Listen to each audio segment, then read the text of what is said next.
అసలు ఏమైంది?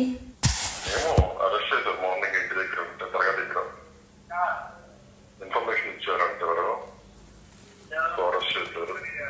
అందరూ నన్ను అంటున్నారు.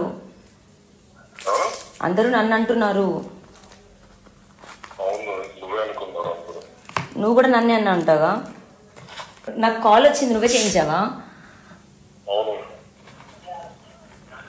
నాకు ఇప్పుడు ఒక ఈ వీకెండ్ ఎక్కడైనా వీక్లీ ఒక కాల్ అది కూడా 5 minutes ఇంకా అది కూడా నేను మీకే చేద్దాం. అదే 2 numbers ఇవ్వాలి, ఒక డాడీ ఇచ్చా ఇంకోటి మీరు ఇచ్చా. ఎప్పుడు వస్తావు? తెలియదు,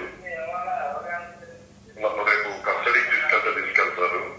ఇక్కడ బయటకు వెళ్ళవచ్చు విజయవాడ. నన్ను అదే రేపు కస్టడీకి తీసుకెళ్తారు, బయటికి తీసుకెళ్తే. మీ వాళ్ళు వస్తారేమో. ఏం కాదు ఫస్ట్ నువ్వు వాళ్ళకి చెప్పు. అంటే నేను చెప్తాను. అండ్ మన వాళ్ళకి ఎవరికన్నా ఫోన్ చేయించి మా డాడీకి ఫోన్ చేయించు. నువ్వు నీ పేరు చెప్పకుండా ఇలా మస్తాన్ మీకు చెప్పమన్నాడంటే రేపు మస్తాన్ని కస్టడీకి తీసుకెళ్తారంట సాయిని అని బయట ఫోన్ చేసినట్టుగా, అదే జైల్లో ఇన్ఫర్మేషన్ ఇచ్చినట్టుగా. ఓకే ఓకే ఓకే ఓకే చెప్తా. అదే డాడీకి అందరూ చేయించు. డాడీ నెంబర్ ఉందిగా. ఉంది, నేను 1 year నుంచి చెప్తున్నారా ఇవి నువ్వు క్లియర్ చేయాలి అని. అసలు ఏమైందని అడగడానికి కూడా లేకుండా అయింది నాకు. అసలు ఏం అవ్వలేదు.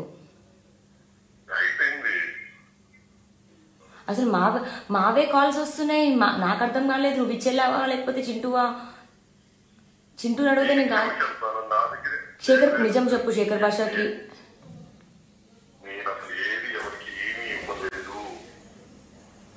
శేఖర్ భాష నాది చింటూ కాల్ కూడా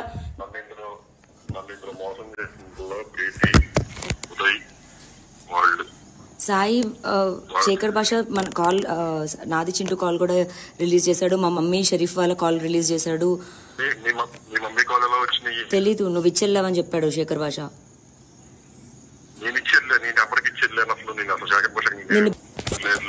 నువ్వు ఎప్పుడు వస్తావు? నేను వస్తాను, చెప్తాను. నిజంగా నువ్వు ఇవ్వలేదా?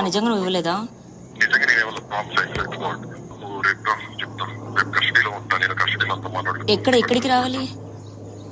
విజయవాడ వచ్చేసాక నా స్టేలో ఉండు. ఓకే నీకు ఫోన్ నుంచి చేసి చెప్తా, కలుద్దాం బయట. ఓకే సరే బాయ్. జాగ్రత్త. రాజ్ సెటిల్ అయిందా? రాజుదే లేదు, అతను హ్యాపీగా ఉన్నాడు అమ్మాయితో. సర్లే, నువ్వైతే ధైర్యంగా ఉండదు. నేను రేపు విజయవాడ కంపల్సరీ రా. సరే. ఏదో టైంలో